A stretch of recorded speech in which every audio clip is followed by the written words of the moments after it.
we came up with this tabless architecture that maybe you've heard about, that that basically removes the thermal problem from the equation and allows us to go to the absolute lowest cost form factor and the simplest manufacturing process.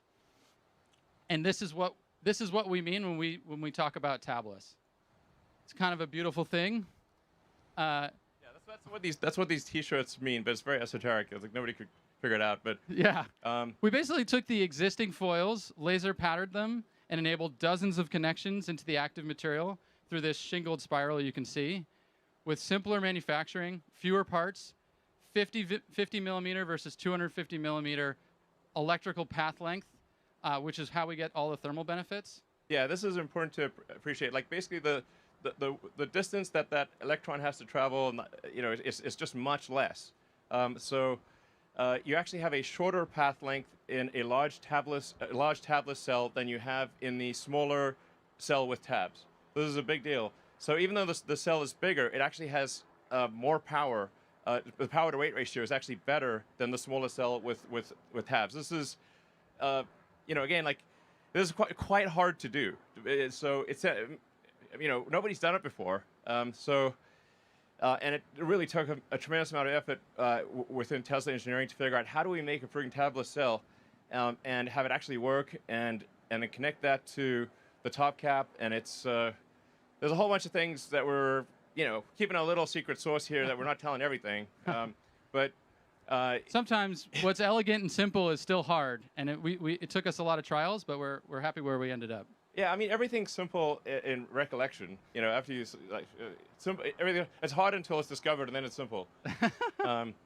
So anyway, but there's a lot of really cool things going on that enable tabless, and it's really, you know, due to a really great engineering team. Drew and the rest of the team have done amazing work in achieving this tabless construction. And it sounds, I think it may sort of sound a bit silly to some people, but this is like, if for people that really know cells, this is a massive breakthrough. For cylindricals to be able to get rid of the tabs dramatically simplifies winding and coating. Yeah. And has an awesome thermal and performance benefit. Yeah, that's just to elaborate on that a bit. It's like when the cell is going through the system, it has to keep stopping where all the tabs are. Yes. So you can't do you can't do continuous motion production if you have tabs. You have to keep stopping, and then there's a rate at which you can start and stop and accelerate again, and it really slows down the rate of production. And then sometimes you get the tabs wrong, and you also lose a little bit of active area. It's really a huge pain in the ass to have tabs Yes. from a production standpoint. Yes. And so when we put it all together and go to our new 80 millimeter length, 4680, we call this new cell design, we get 5 times the energy with 6 times the power and enable 16% range increase just form factor alone. Yeah, so when these, yeah, it's pretty great.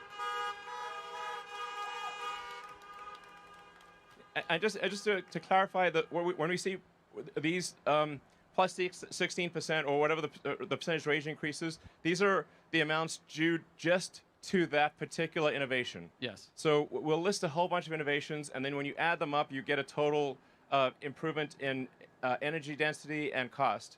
But these numbers are what refer to just this thing. Yeah, and I want to stress, this is not just a concept or a rendering. We are starting to ramp up manufacturing of these cells at our pilot 10 gigawatt hour production facility just around the corner. Yeah. So,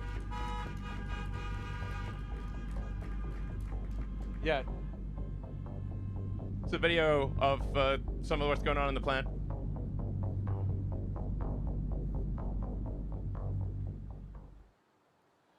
Now, I mean, to be clear, it will take about a year to reach the 10 gigawatt hour capacity.